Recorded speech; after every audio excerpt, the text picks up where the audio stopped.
સુરત શહેરમાં ફરી એકવાર ગર્ભ પરીક્ષણનો ખેલ ઝડપાશે ત્યારે સમાચાર સુરતથી સામે આવી રહ્યા છે, જ્યાં ફરી એકવાર ગર્ભ પરીક્ષણનો ખેલ ઝડપાશે। રૂપિયા લઈને ગર્ભ પરીક્ષણ કરવામાં આવતું હતું, ત્યારે પીપલગ અમરેલી કોસાડની હોસ્પિટલનો આ ખેલ સામે આવ્યો। સમાચાર સુરતથી, જ્યાં શહેરમાં ફરી એકવાર ગર્ભ પરીક્ષણનો ખેલ ઝડપાશે। શિવિમ હોસ્પિટલ ગેરકાયદેસર ગર્ભ પરીક્ષણનો પર્દાફાશ થયો છે। હોસ્પિટલના ડોક્ટર હિતેશ જોશીની પોલીસ દ્વારા ધરપકડ કરવામાં આવી, ત્યારે પોલીસ દ્વારા હોસ્પિટલનું સોનોગ્રાફી મશીન પણ સીલ કરાયું। BHMSની ડિગ્રી હોવા છતાં ગર્ભ પરીક્ષણ કરવામાં આવતું હતું, ત્યારે આરોપી તબીબ સાથે પોલીસ દ્વારા વધુ તપાસ શરૂ કરવામાં આવી।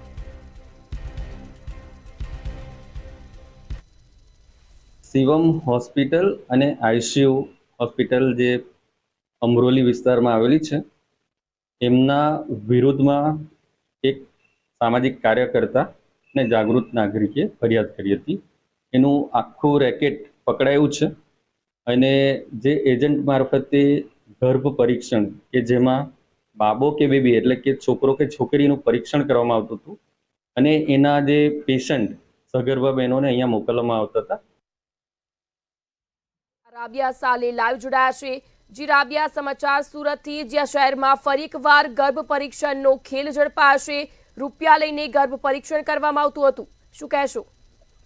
ખૂબ જ ખરાબ ઘટના જે છે આ સામે આવી રહી છે કે ગર્ભ પરીક્ષણ કરતી હોવાની બાતમી જે જિલ્લા આરોગ્ય જે મુખ્ય છે એમને મળી હતી અને ત્યારબાદ ત્યાં છઠ્ઠું ગોઠવવામાં આવ્યું હતું અને ત્યારે આરોગ્યની જે ટીમ છે તેના જે અધિકારી છે તે ત્યાં તાતક્યા હતા અને ત્યારબાદ જે છે ત્યાં ગર્ભ પરીક્ષણ થતું હોવાની ક્યાંક માહિતી મળી હતી।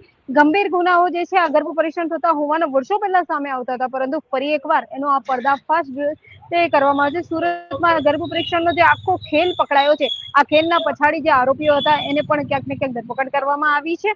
નાણાં લઈને ગર્ભ પરીક્ષણ કરાવતા હોવાની બાતમી મળી હતી અને આ બાતમીના આધારે સુરતનો જે અમરોલી કોસાડ હોસ્પિટલ છે, શિવમ હોસ્પિટલ જેનું નામ સામે આવી રહ્યું છે, ગેરકાયદેસર રીતે ત્યાં ગર્ભ પરીક્ષણ થતો હોવાની માહિતી મળી હતી। આ માહિતી મળતાની સાથે જ તેની સોનોગ્રાફી મશીન પણ સીલ કરવામાં આવી છે।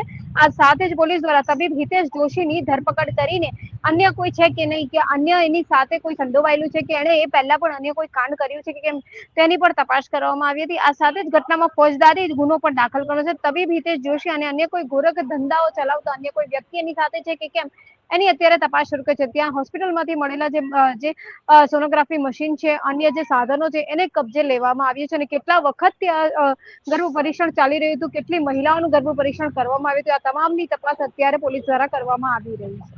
જી રાબિયા, માહિતી બદલ આભાર। સમાચાર સુરતથી સામે આવી રહ્યા છે, જ્યાં વધુ એકવાર ગર્ભ પરીક્ષણનો પર્દાફાશ થયો છે।